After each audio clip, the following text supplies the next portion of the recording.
All right.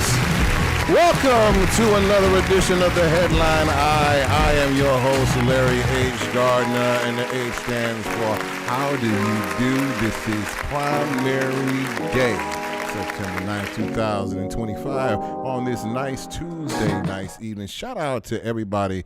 First of all, the Who's Who in Black Cleveland event was Monday at the Intercontinental Hotel. Shout out to Alexandria Boone. Shout out to everybody that got awards and legends and things of that nature. The place was packed. I saw my boy Quincy Big Hef Taylor in the building. Shout out to Rhonda Crowder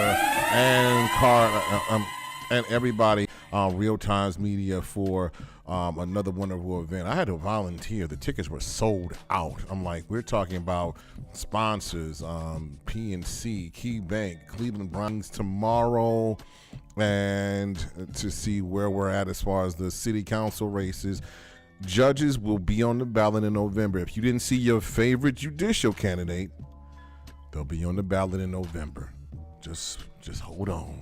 You got a November 4th. We got the general coming up. So for those people who are fighting for that primary spot as far as the city council races, good luck to you. Godspeed. Speaking of Godspeed for the Cleveland Browns. Unfortunately, there's been some incidents that happened after Sunday's loss to the Cincinnati Bengals. Thank you very much, Human T-Rex on the ones and twos.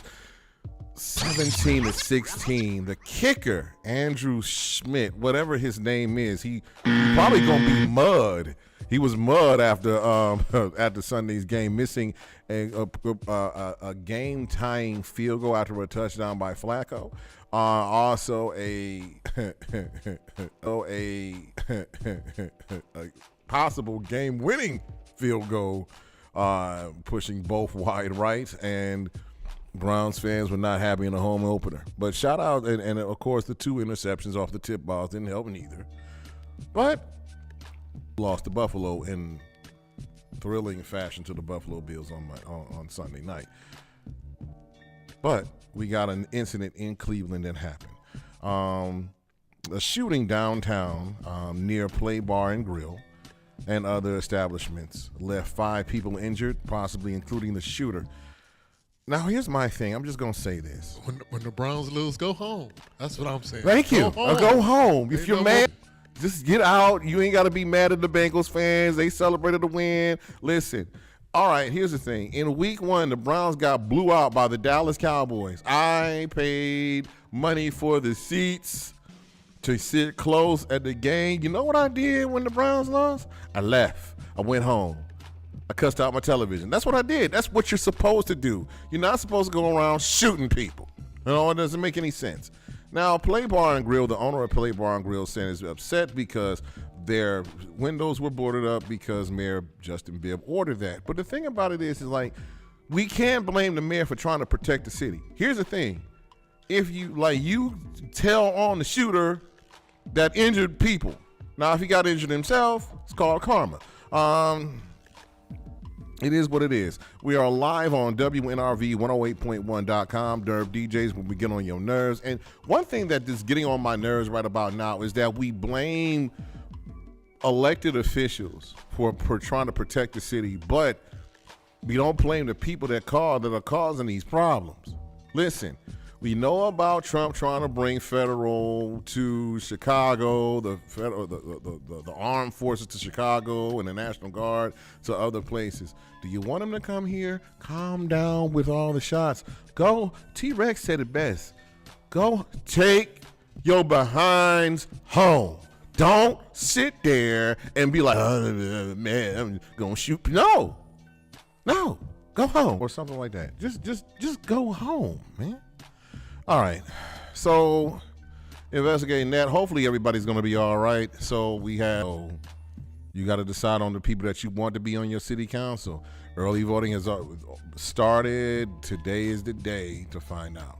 So, like I said about the judicial races, that those judicial races will go on until November 4th, which is the general election. That's when you decide who your judges are going to be, along with your mayor and your new city council person. November 4th is the finals. We got a couple of months away from that. So I have a judicial candidate that is taking his time to come on to the show. And he wants to be your next judge in the city of Cleveland municipal court race. T-Rex, could you play the entrance music? The reason why I'm playing this instrumental by Method Man and Redman, because of the simple fact of the matter is that he is two people in one. He is a cool cat, plus he wants to be your next Cleveland Municipal Court judge. I've seen this person in action at this particular point in time, so being the Rottweiler that he is, he's coming on my show at this particular point in time, and he's going to tell you why he should deserve that seat. Please welcome my guest, Mr. Brett Horton in the building. How you doing, Brett? I'm doing fine, Larry. I appreciate you having me on. No problem. So I understand. I've been listening to you everywhere, and it's like I was like, I was trying to get you Saturday. I was like, damn, I was missing your call. I wanted you on. Like we had talked, and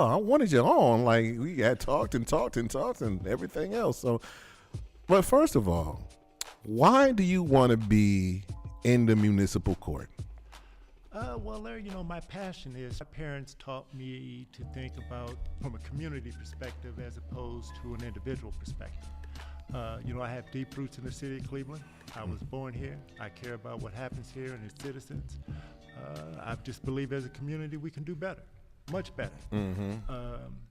Over the last 25, 30 years, I've done a lot of mentoring and tutoring.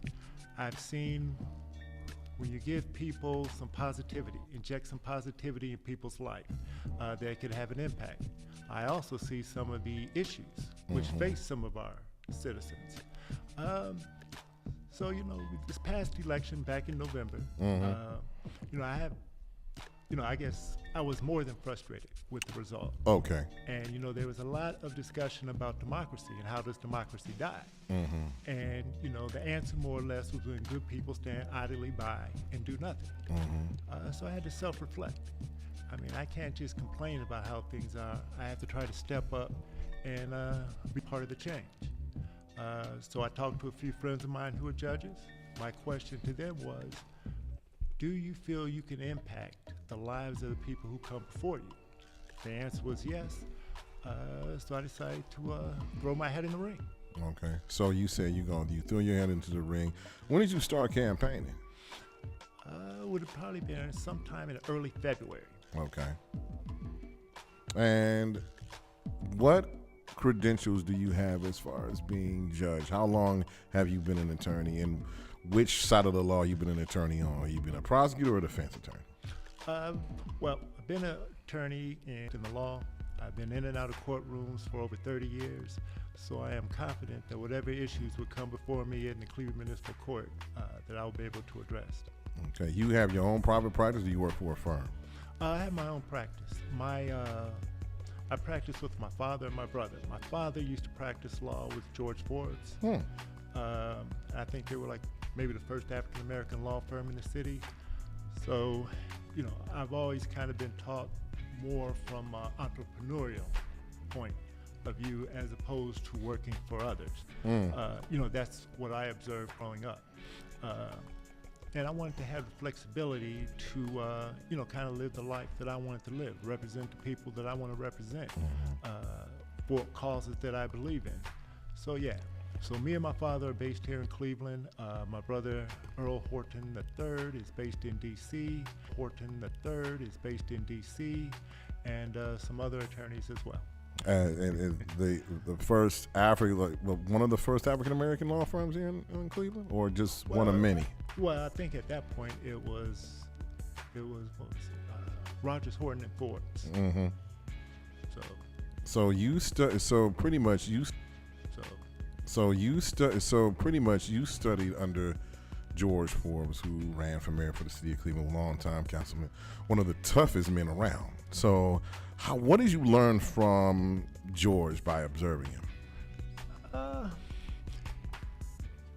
He was committed. He was not dissuaded by what people said about him. If he believed in a certain theatrics. Right. But, at the end of the day, it was all about, this is the point I believe in. This is what I theatrics. Right. But, at the end of the day, it was all about, this is the point I believe in. This is what I believe to be fair and just. And I'm going to fight for it. Okay. So you said that you have, and like you didn't work for the city or anything, made you stay in the entrepreneurial aspect of being a litigator. It's kind of what I know. It's what I understand. You know, also I have 2 sons. So I needed some flexibility in order to you know, be a father. I mean, I can't really be downtown at 8 o'clock at night, every night, and be the father that I want to be to them. So being in my own firm provided me some flexibility. How old are your sons now? I should know this. Yeah, Go ahead. 26 and 24. Okay. Are they? You know, don't let society put pressure on you or society tell you what you should do. I wanted him to just do, but that was his choice. And Did you provide more of a presence of African Americans on the bench? oh, no doubt. I mean, I guess that's really kind of what motivates me to run for judge. You know, I've done a lot of mentoring and tutoring. You know, our motto is what they see is what they'll be. There are a lot of African American males that come before the court that need some leadership and guidance. Being a judge is more than just enforcement of the law. It's about trying to connect people to with resources so they don't reoffend, so that they can move forward in life. And hopefully that has a domino effect. Will help them, will help their family, and I think the community will benefit from that as well. So you're saying that pretty much if they see you on the bench, then they won't be back in your courtroom being a second or third time offender, correct? Well, that would be the goal.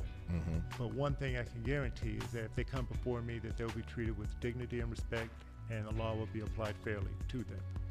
That's the main thing, because a lot of African Americans, especially African American men, and I can put myself in this category, when we go to a judge, we feel like because the system has been so biased against African American people that we're not going to get it. Feel like we ain't going to, like, the judge going to do what they going to do anyway, and we ain't going to get no fair shake. What do you say to that to African American men, especially younger African American men, who either have experienced bad situations from somebody on the bench or heard about these things that have happened to them on the bench? Yeah, I mean, no doubt that there's probably a lot of young African Americans that have to have an open mind. I mean, if you have an open mind and you don't prejudge things, then I think it can work out well. Okay. So what does so pretty much what is the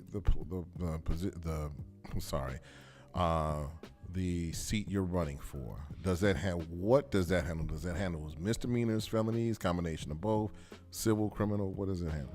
All right, so I am running for a seat on the general division. So on the civil side, it'll be where the amount in controversy is $15,000 or less. On the criminal side, it would have Morehouse College. I think it's only fitting that I could try to carry on her legacy. Okay. You graduated, or you went to Morehouse?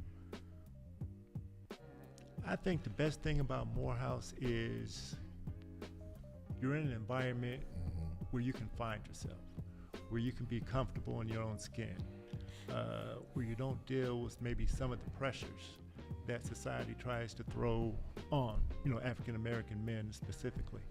And you learn about leadership. You learn, you know. Your major was, what was your major? I majored in political science. Okay. Did you have a minor? I'm not sure if it really did contribute a lot. I mean, really, when you practice law, when you go to law school, it's about developing a mindset, how to analyze a certain set of facts. You know, you ascertain what is relevant, what's not relevant, what is the pertinent law, and you meld the law with the facts. So it's really, I would tell people, going to law is just a way of thinking. That's really what it is, from my perspective. Okay. So, Trump, I hate saying this man's name, but I'm going to say it. Thank you very much, T-Rex. Trying to bring the National Guard to police in certain cities, he said. And also he said something about African Americans when they were born with criminalistic minds. What do you have to say about what Trump and his administration, what he said pretty much? About us and how they want to harm us. But I think our focus and our energy needs to be. Do you agree with that? No, I don't agree. I mean, part of the beauty of this government is you have checks and balances. I mean, we don't have like citizens in these particular cities. Okay. And the thing about it is like, you know, if you weren't an attorney, what would your passion be if you weren't doing anything else, just in the person? I mean, I would like to do something that had an impact on the community. I mean, I've always, you know, my dream has always been like for the community to be like self-sustaining. Mm-hmm. You know, that we barter with one another, we trade with one another in terms of commerce. You know, whatever you need, you can find in the community, and that we all we get along better. That we're not going to harm our brother. That we're going to everybody stay on the same team. So, I would want to work towards something that could impact that. So you believe in African American entrepreneurship, pretty much, right? Oh, no doubt. Yes. That's what's up. And you are on an African American station. Lovely. So. And ever since, I've practiced in Cleveland Municipal Court, Cuyahoga County Common Pleas Court, the federal courts, you know, out-of-state courts. Like I said, a wide range of issues over these 30 years. So I have very experienced in the law, in the civil and the criminal side. And yeah, and I've also had the opportunity to learn from others. Like I said, my father's practiced law for over 50 years. Mm-hmm. My stepmother used to be a judge. Correct. Yeah, I mean, that's pretty much how I was brought up. That's pretty much how I see the world. I don't see the world just from Let's just go to the general election. But how can you get people to get out to vote, especially vote for you to put you in that seat? Well, I think the first thing people need to realize is that whatever they believe, that this is the system which is currently in place. Mm-hmm. And it is in their best interest to participate. So first, they just need to do it for themselves. That they need to participate in the process. Therefore, if you want to hold judges accountable, you have to vote. I mean, that's how that's basically how you fire it. I am currently I am the only Democrat I'm only the Democrat running for this particular seat, and I'm also the only person of color running for this particular seat. All right. So why should people vote for you and put you in that seat? Why should they say, well, if this is Brent's my guy, I'm going in there? There will be accountability, of course. But I would also listen and hear what they have to say and try to make the best decision possible. Mm-hmm. So the thing about it is, like, you get a hold of you. I believe in you. I want a T-shirt. I want a yard sign. I actually saw around that area, in my area, my home area in Shaker Square, I actually saw one of your signs on a business. And it was very, very nice. I seen it. I make it a little bit better. So how can people get a yard sign, get a T-shirt, walk with you? Well, I don't know if we have any more parades. Volunteer to work on your campaign, make some phone calls, generate that. How can they do that? Yeah, so I have a website, BrettHortonForJudge.com. Mm-hmm. You could assist the campaign in a number of ways. We're going to have phone banks. We're going to canvass neighborhoods, knock on doors, tell people who we are. Just, a yard sign. Mm-hmm. Give me some credibility in your neighborhood. Right. That, I've met this guy. I believe in this guy. You can trust him. So if you could just contact us, BrettHortonForJudge.com, someone will respond. Right. And I know that there's somebody next to you, your partner. You want to introduce her? Because we. She has a. Hey. I meant more. She has a. Hey. I meant more from. She's very supportive It's easy to believe in yourself. Amen. Absolutely. Brett, you're going to make me cry. No, I'm sorry. See, the thing about it is that I'm so. anything you want to say, Brandy? Before we go to break, anything you want to say about this this man that your life partner over here, Mr. Horton? Okay, so I will say that I've known Brett my entire life because we grew up on the same street. Okay. So when people say, "Oh, wait, Brandy is Brett's biggest cheerleader," 40 years ago, I literally was his cheerleader. Wow. Oh wow, it's beautiful. See, it helps to somebody to know you from, way back when, and the thing about it is that because 13 and 14 is the awkward stage for teenagers. The thing about it is, so it's that, and the thing about it is, Brett, you exude so much calmness. What makes you? How do you stay so cool in situations where you're in a race where it's contested? People want to ask you all kinds of crazy questions, or community leaders and other people. How do you stay so cool in these situations? I guess people react differently to different situations. You have some people that get nervous. You have other people that focus. I prefer to focus. There are going to be things that you can control, things you can't control. I try to focus on the things I can control and run the best race that I can. And, if you feel you're doing your best, then that's pretty much all you can do. Mm-hmm. And another reason, or probably even a bigger reason, is it's the people around me. Do except follow their lead. Amen to that. Amen. All right, amen. So we're going to go take a break. It's around about the 7:30 hour. The polls have officially closed for the primary today. And hopefully they'll tally all the votes. There's a couple of watch parties that's going on tonight to see who's going to advance and who is not. So we're going to take a short intermission on the Headline Line on WNRV108.1.com. RV108.1.com. DJs, we get on your nerves. This is Smooth by D'Angelo. We'll be right back. This is WNRV 108.1, 8.1.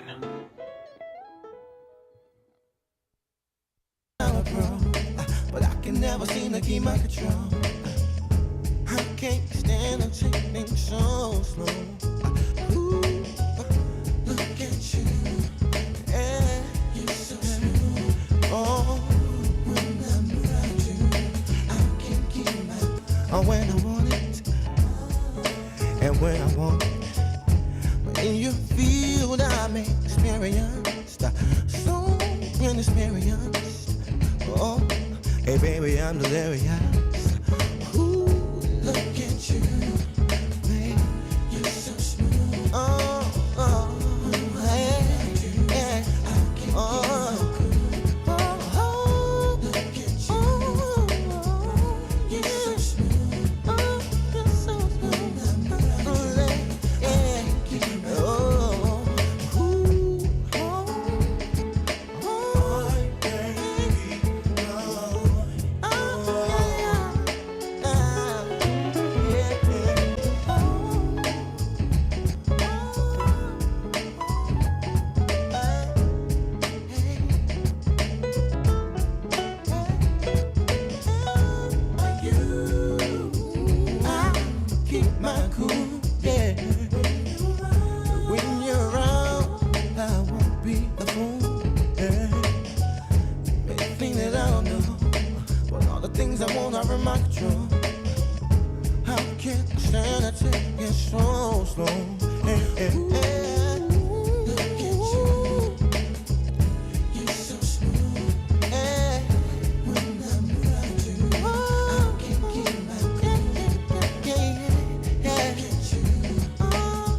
Looking for the perfect workspace? Office Loft in Solon has you covered. Whether you need a private office, co-working membership, or a virtual business address, we've got flexible options to fit your needs.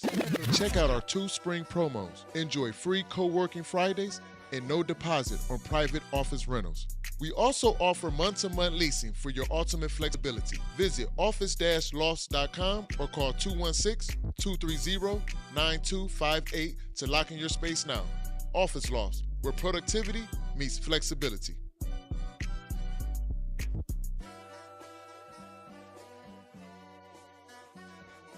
See you soon.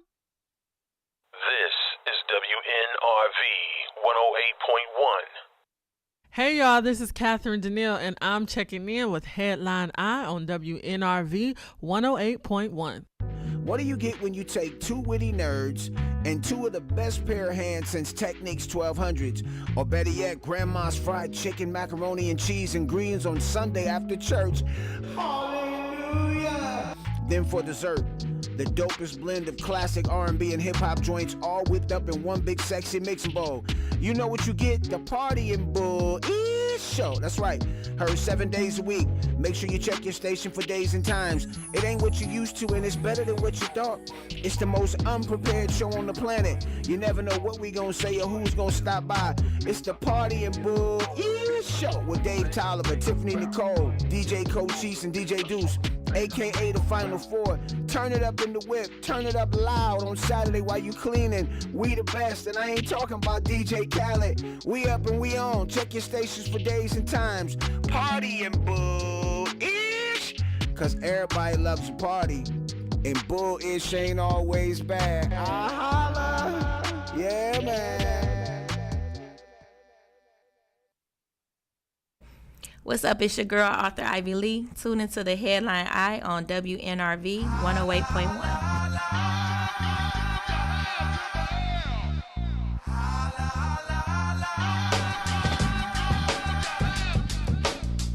Maybe it's me, maybe I bore you. No, it's my fault, cause I can't afford you. Maybe, baby, Puffy, Jay-Z would all be better for you. Cause all I could do was love you. Baby, when I used to love you, there's nothing that I wouldn't do. I went through the fire for you. Anything you asked me to, but I'm tired of living this lie. It's getting harder to justify. I realize that I just don't love you. Not like I used to. Yeah.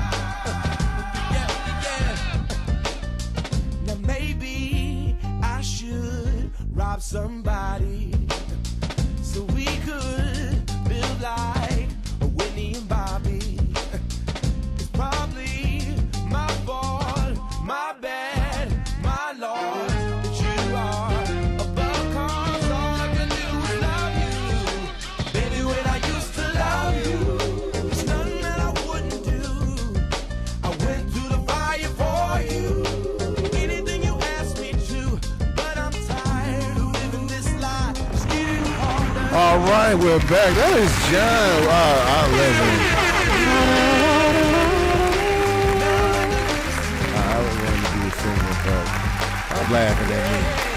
But the thing about it is that we're glad we're back on the Headline IW. We get into the next segment. I did not mention this a couple of weeks ago. Everybody talks about DEI and stuff like that. Now, Target was boycotted because of their removing of DEI practices. And a couple of weeks ago, close to a month ago, the CEO of Target pretty much stepped down from his position. So if you don't think boycotting works or not spending money where we need to spend money works, think again. Ask the Montgomery people that participating our dollars at. So if we don't spend our dollars with them, it's going to cost people, period, point blank. Well, getting back to Brand Horton at this particular point in time. Miss Alexis, do you have something to ask Mr. Horton? Yes, I do, Mr. Horton. I do have something to ask you. So, I would like to know, how has you working with children impacted your influence as a leader in the community? Yeah, I think one of the biggest benefits of working with kids is that a lot of their experiences are different from mine. So it's kind of, you learn that the world is not just as you grew up, that people have different experiences, that you have to take that into account, and that you have to respect it. Not everybody sees the world through the same lens. Not everybody has to deal with the same issues.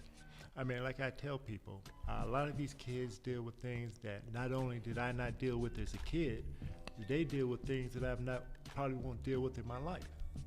And one thing I would always also say about these kids is, I would say every kid I have worked with has been a good kid. Now, they may have some challenges that, not necessarily might not have control of, but you can see how good kids can get easily knocked off track. But you see that if you invest in these kids, give them a positive role model, I think most kids want to do right. I mean, there's not a lot of value in just doing negative. But people, they have to have the self-esteem, they have to have the belief that they can succeed. So I've learned probably as much from these young men as hopefully they've learned from me. Okay. So pretty much, how long you been mentoring children? Like 27 years. Wow. Because I've, started my mentoring through the 100 Black Men of Greater Cleveland. Are you a member of them? I am a member. Okay, that's what's up. Been a member since the late 90s. I first became familiar with them when I was at Morehouse. They used to have like a football classic, big weekend, down in Atlanta, where they would have an HBCU football game. When I was down there, they played at Georgia Tech. A lot of parties, but you also heard their message, and their message was, it's our responsibility to teach our youth. I mean, we have to take that responsibility upon ourselves, and it's not, like I said, it's about us. It's not just about me. Okay. I have a question. Go ahead. This one's a little more interesting than the first one, right? Okay, so how do you plan on, what are you going to use to measure how distinctive, or to what extent that you will judge certain situations and knowing what people do and how the system goes? Yeah, well, like you said, what you find is that each case, how did we get to this point? What type of person is standing before me?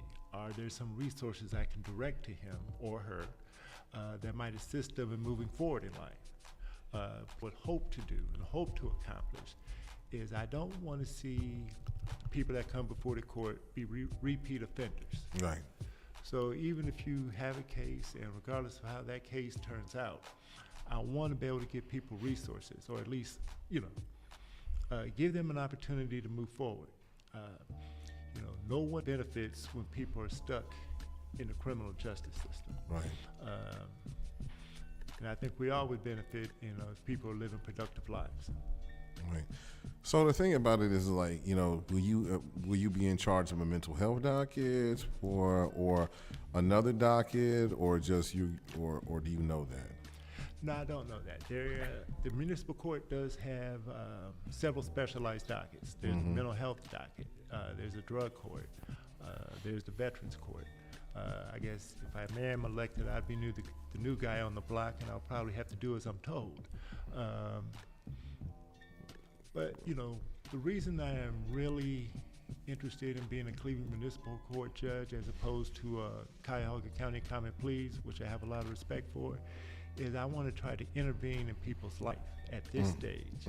So, it does, their conduct doesn't elevate to a felony. Pretty much. Yeah, because I believe you could have probably more of an impact now, as opposed to at the common pleas level. Right, because, the city of Cleveland, misdemeanors can become felonies or can become back to your court.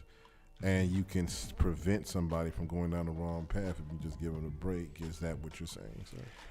It's not necessarily a break, because at the end of the day, I want to be understanding as to where people are coming from, and try to address the situation in the best way. I mean, there will always have to be some type of accountability, because at the end of the day, you're looking to change behavior. But I also believe that there are ways that people can move forward that do not involve incarceration.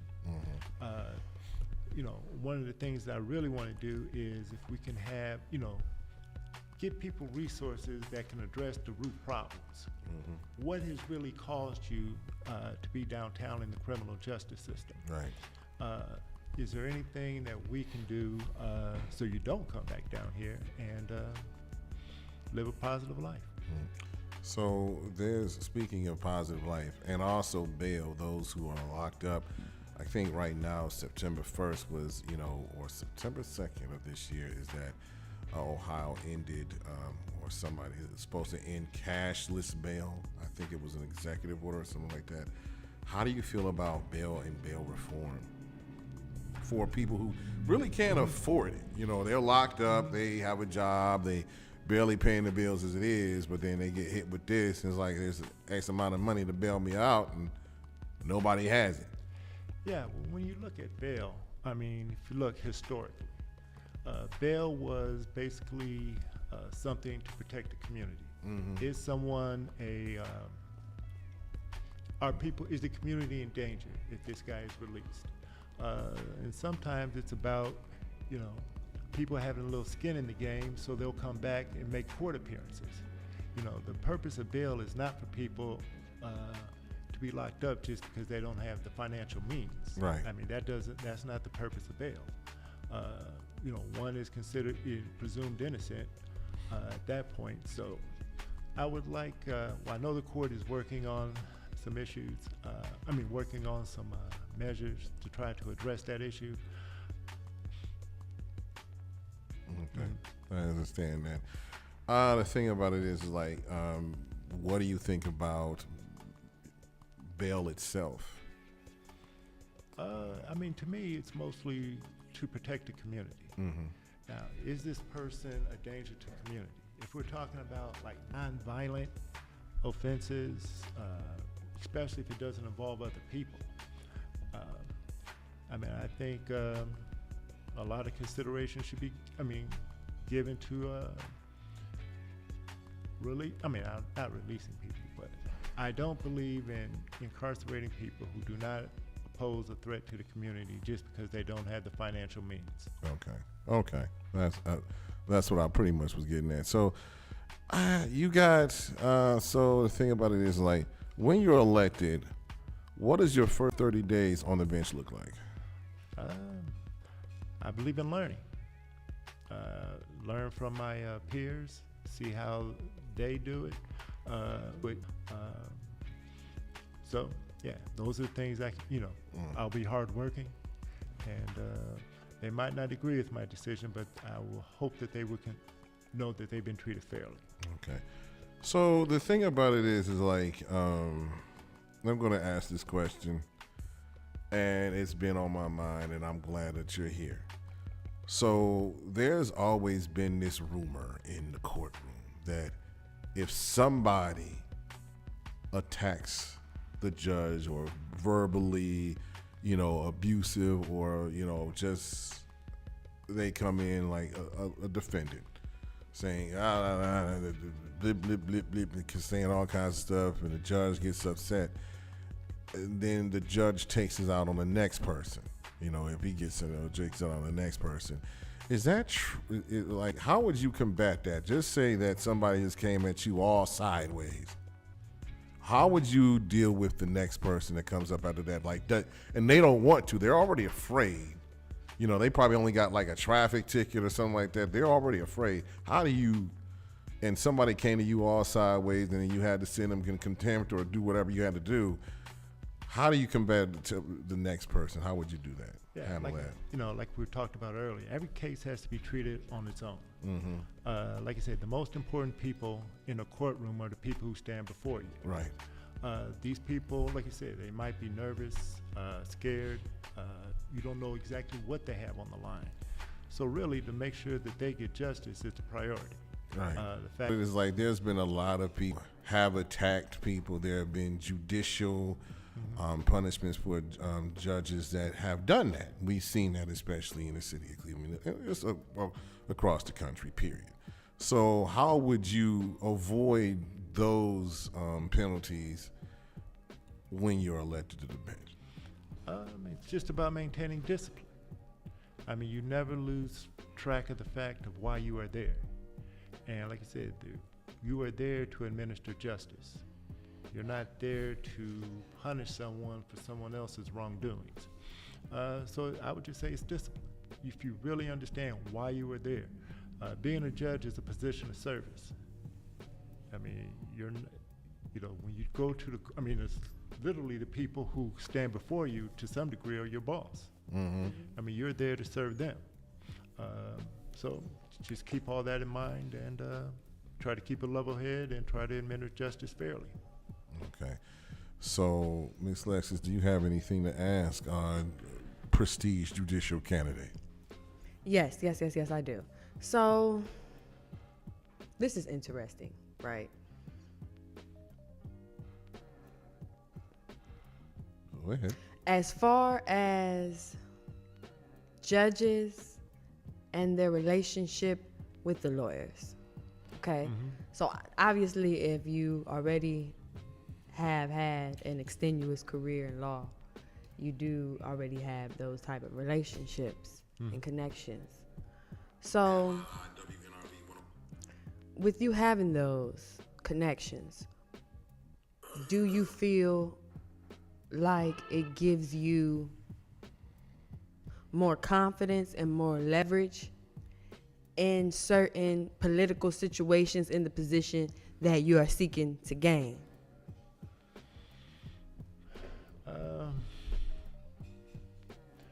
Well, I will say that there are people that I've come across being an attorney and just being in the community who have been very helpful to me in this venture.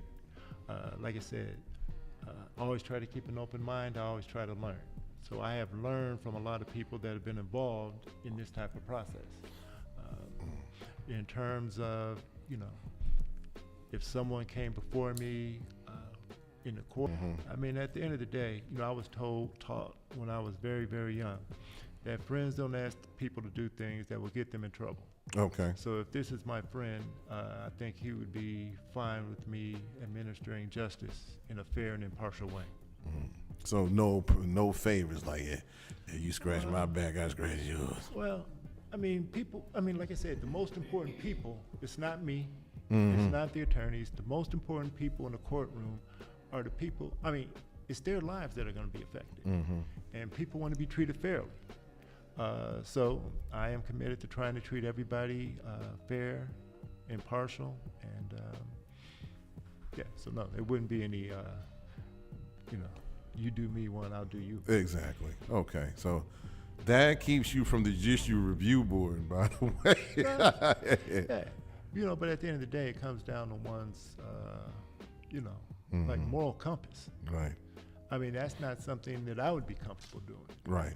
It's not even about how other people would, judge it. I know that, I would want to be treated fairly. And that's what I would, that's how I would want to, that's how I would treat people. It's the golden rule. Treat others like you want to be treated. What is the one word that describes you? One word that would describe you as far as an attorney, as a person, anything. One word. I'm sure she's the biggest cheerleader, so she got a couple of words. Well, you the one. So, what's the one word? Deliberate. You agree with that, Heidi? Well, I've asked him that same question years and years and years ago, and he said deliberate. And if I ever say, man, you're so slow, he said, no, I'm being deliberate. So I'm laughing because I remember that response. Wow. But if I had a word for him, it would really be unwavering. Wow. Oh, that's That's deep. I like that. You know, the thing about it is, like, love that particular word. So, Jeff, I got a question for you. I'm an aspiring young attorney, just came out of law school. I want to take over the world. I want to help people, want to make sure everything's right. What advice you got to give for me? Don't put limitations on yourself. I mean, it's, regardless of what profession you're seeking, it's about finding out about the profession. Is this something you want to do? Because whatever it is you want to do, it's going to take hard work. So to the extent that you can spend your time working on something that you have a passion for, I would recommend that. I mean, you have to be willing to sacrifice. Like I said, at the end of the day, it's about discipline. And knowing what it is you want to do, having the confidence to do it, and having the discipline to carry it out. Pretty much sacrifice is a part of discipline, correct? Oh, no doubt. No doubt. I mean, that's it's a key word. The world doesn't necessarily go the way you want it to go. I mean, so you got to be ready to make sacrifices. But that's everybody. Well, here's my head scratching. You know, I understand you believe in service, but you could be servicing from your own private practice and not deal with the wills of the public all the time. And you've been an entrepreneur, so that means that when you get this position, you'll be working for the city of Cleveland. Is it more about the opportunity to be judge, or is just the service in itself? It's more about the service. Like you said, if you look at this last election cycle, there was a lot of talk about DEI and how people of color were basically portrayed as inferior. And, you know, the only way to really combat that is by putting on public display, let's just say, Black excellence. Excellence. And, you know, being a judge gives me an opportunity to assist people, or at least give them some guidance. Now, there always will have to be accountability, those who come before the court. So it's really about trying to serve the citizens of the city. Right. The thing about it is, I mean, you have your law firm. You probably practice DEI and your father has practiced DEI in their firms in D.C. You know, and there's a thing like sometimes a lot of people said working for the city is a thankless job. Do you think so or no? For me, I don't. Each job is different. I don't anticipate this to be a thankless job. I mean, I'm not looking. You think of it as a challenge? Well, I mean, it'll be a challenge, no doubt. But, you know, I'm not looking, what I'm looking for is not someone patting me on the back. What I'm looking for is to make a difference in people's lives. Okay. So if I could do that, then I'm fine. Okay. So what is the biggest thing? This is your first time campaigning, correct? It is. Okay. What is the biggest thing on the campaign trail that you have learned? You know, I guess what I would say, the biggest thing that I've learned on the campaign trail is, you know, after the election last November, I had some questions about what type of world we lived in. I will say on this campaign trail that I have met a lot of good people, be it on the east side, be it on the west side, just good people. And they've almost to some degree restored my faith in, well, I didn't lose my faith, but they have given, it's been encouraging. Okay. To see good people, people who care about their neighborhood, people who care about their neighbors, people who want to see the best, you know, for the community. And, you know, I always, you know, have some questions about, you know, people always say, you know, east and west. And I would have to say that I haven't really seen a big difference between the east side and the west side.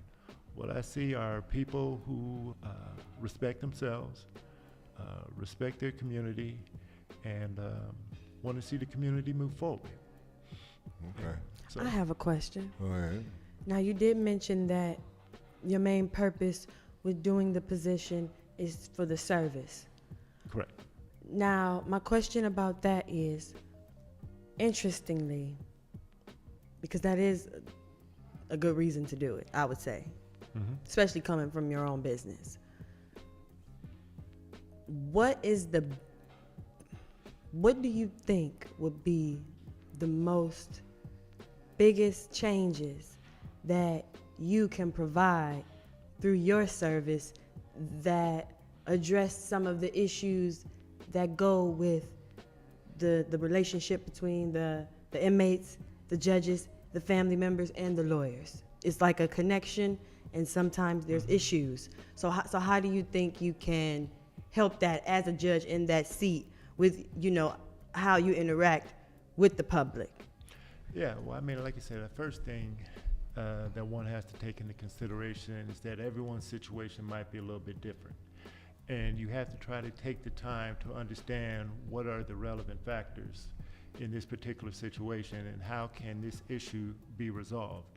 I mean, so I would just say taking the time to understand what the pertinent facts are and trying to address it in the best way that helps the community move forward. I want to Go ahead. add to something Go ahead. on your question.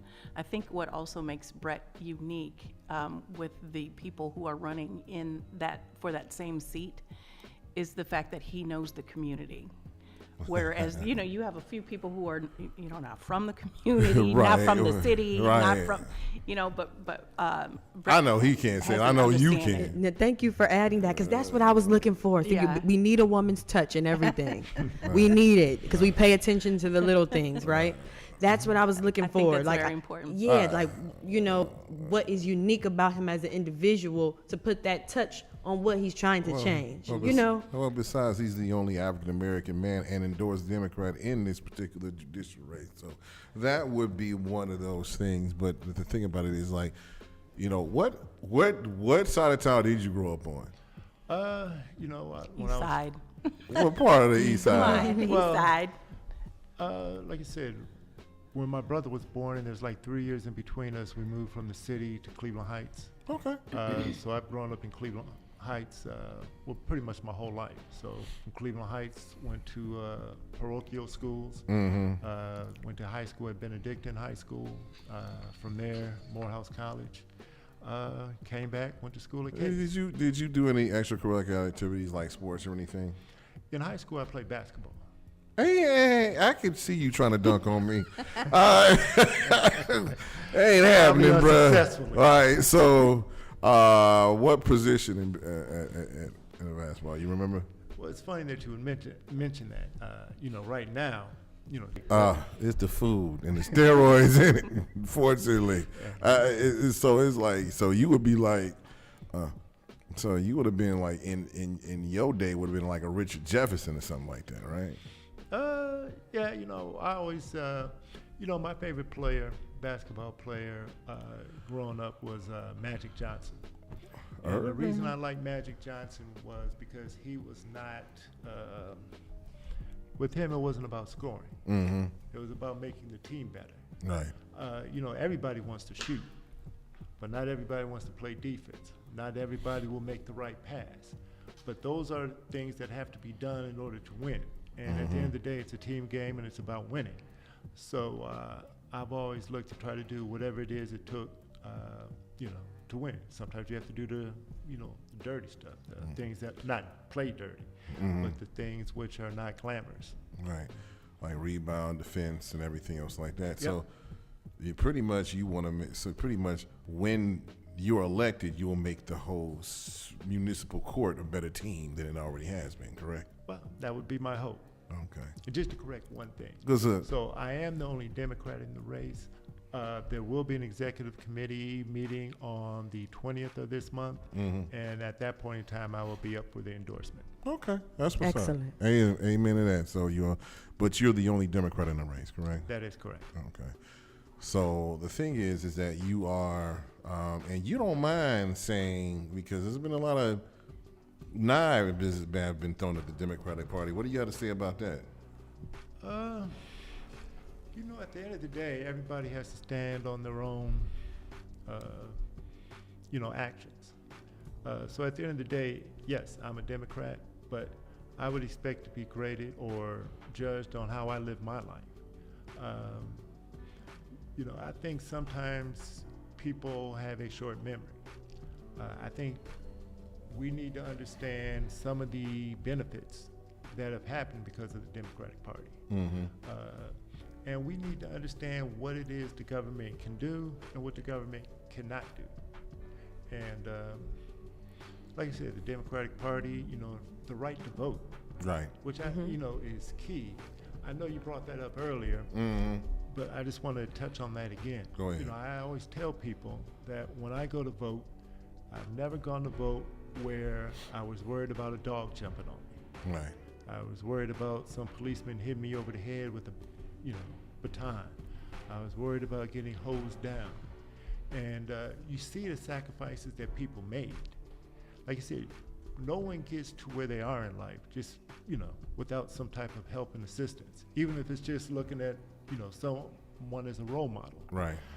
So it's, knowing what people went through, I consider it to be an obligation to go vote.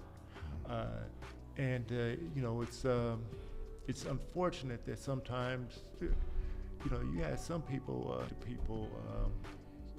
getting more involved in the political process. Right. So you have 2 African American sons, correct? Correct. Okay. Any advice to them if they wanted to run for judge or any political position? If they say, Dad, I saw you on the campaign trail and I want to follow in your footsteps, you got any advice to get to them or for anybody with this first-time process? I think you have to believe in why you're doing it. Mm-hmm. I'll say it's different than I thought it would be. To run for office, there is no half in. Mm-hmm. You have to be all in. You put yourself out there. You're exposed. Things don't necessarily go maybe the way you think they should go. But if you really believe in what you're doing, one of the things that I always have for motivation is I look at what I tell some of the young men I work with who face adversity. I try to tell them how, might not be fair, but you have to try to overcome this adversity to have the best life that you can have.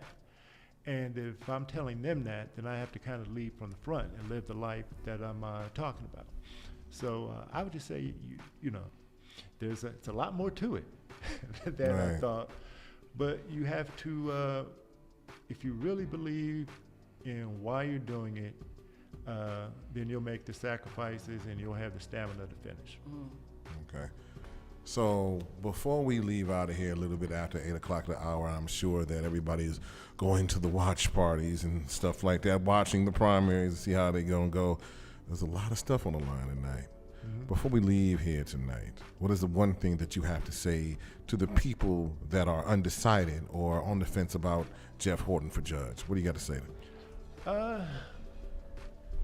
I would just ask people to take some time, learn a little bit more about me. They can view my website. I'm happy to come out and meet with people, meet and greets in the community. In fact, I enjoy those, to be honest with you. I just want people to get to know who I am, why I am doing this, and that's pretty much it. I want for people, hopefully, people become a little more, become less cynical and say, well, he's doing it for the right reasons. And if people are willing to do it for the right reasons, then I need to be a participant in the political process. Mm-hmm. So hopefully I can learn from them, they can learn from me, and we could all move forward together. All right. So I thank you, and Heidi. Heidi, you want to say anything about Jeff before we ask him one more thing? You want to say anything about Jeff? Yes, yes. Brandy? Okay. Brandy. I'm sorry, Brandy. Brandy. Brett. B-R-E-T-T, Brett Horton. Brett Horton. I'm sorry. Is awesome. What I want to say is if you want to get more information, go to bretthortonforjudge.com. And also, we've got to do this grassroots style. So if you have Facebook, just go and do a search for Brett Horton for judge. Like it, follow it, go to those little 3 dots, click them, and invite your friends. And that's how we're going to get this out. All right, Brandy, I'm sorry about that. So Yeah, you got the shirts and everything. You got a pen. You got a pen like the pen that you put on your shirt. You only got the pen. Oh, the buttons? Yeah, the buttons. We do have some buttons. I don't have one on. Oh, wow. But I'll get you some buttons. Sorry about that. But the thing about it is like I really appreciate you, Brett, for what you're doing and running this race. And you know, you have Godspeed and God bless you. And Brandy, God bless you for standing by this person, standing by your candidate, your life partner, everything. It's really supportive to have it. African American women are supportive, pretty much. You gotta have it. You need a supportive woman to back you up in these times, especially now. So, with everything being eliminated, so I got his back. Got his back. That's what's. You know what? I fist up for that again, for real. You gotta clap for that. We really gotta clap for that. So, like I said, find Facebook, Brett Horton for Judge. And if anybody, any contact numbers you want to give out, or you just go to the website. You just go to the website. I mean, there's a place on the website where you can sign up to put a yard sign and provide your address, and then we'll drive over, put a yard sign there. It's this peer-to-peer influencers are just the best way to go. Your neighbor is behind Brett, and you know, this neighborhood and this neighborhood, which we just want to grow that way. We do events. Brett, like he was mentioning, has meet and greets. If you do follow Brett Horton for Judge on Facebook, then you will be able to follow the campaign. You'll be able to meet him in person and see what he's about. So I encourage everyone to help us make this grow. Mm-hmm. Well, that's what's up. So, Absolutely. All right, so I'm going to ask the both of you this question, then we're going to go. Who decided the color scheme for the campaign? I know, right? I love it. No, but like I said, I think the color scheme they talked about was going to be navy blue, and they said they were going to get an. It was me. color. It was me. He like, you know what? He like, they ran it by me, but I made the final decision. Just say that. Like, they ran it by me, but you decided already, Brandy, before you. We just gonna run it by him anyway, but we gonna go with this. Something like that. Right. It's all right. You know, sometimes you like somebody else makes the decision and it's like it's the right one. It's the right one. It's the right one. Yeah, So they've done a great job. I appreciate their efforts. You know what? The thing about it is like you need people that support you in a positive way. So I appreciate you guys coming here. And I appreciate you coming on this show on the Headline, WNRV 108.1.com. Nerve DJs getting your nerves. Any fraternities you belong to, Brett? I did not pledge, so I'm not part of a fraternity. Okay, because there was some Kappas and Sigmas last night that heard me that when I was volunteering for Who's Who, and some other fraternity members like, oh yeah, I'm gonna have Brett Horton, on. He's running for judge. Like, oh yeah, I like Brett. I'm like, okay, all right, brothers, listen in, and hopefully, you guys from last night are listening and tuning in. And shout out to everybody that's supporting everywhere. And I'm going to give you guys a shout out for those who have been on the primary, the volunteers that have been on the primary campaigns and things of that nature that have been working hard at the polls today. And those poll workers like my Uncle Easter Brown, who was working at the polls today all the way up until time, and those who are still working, counting those particular votes. Especially at Morning Star Church over there in Shaker Boulevard. I know how hard you guys work, and everybody that's just been on the campaign trail. Listen, you got whoever makes it past here, you got over 60 days to go, September, October, November, so you got some time. But hopefully tomorrow y'all can rest up and then get back at it. All right. If nobody tells you that they love you today, I do. I'm going to wrap this up with one of my grandmother, Diane Fran's favorite songs. It's Outkast. I like the way you move. And I like the way that this show moved today. If nobody tells you that they love you today, I do. Peace, love, and hair grease. We out of here till next week. Peace. This is WNRV 108.1. We never relaxing, outcast is everlasting. Not clashing, not at all. But see, my want to do a little acting. Now that's for anyone asking. Give me one and pass 'em. Drip, drip, drop, there goes an orgasm. Now you coming out the side of your face, we tapping right into your memory banks. Thanks. So click at the ticket, let's see your seatbelt fasten. Trunk rattling like two midgets in the back seat wrestling. Speaker box vibrate the tag, make it sound like aluminum cans in a bag. But I know y'all wanted that 808. Can you feel that BASS bass? But I know y'all wanted that 808. Can you feel that BASS bass? I like the way you move. I like the way you move. Woo, I love the way you move. I love the way. I love the way. I love the way you move.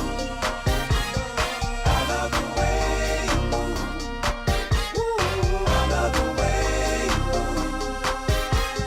I love the way.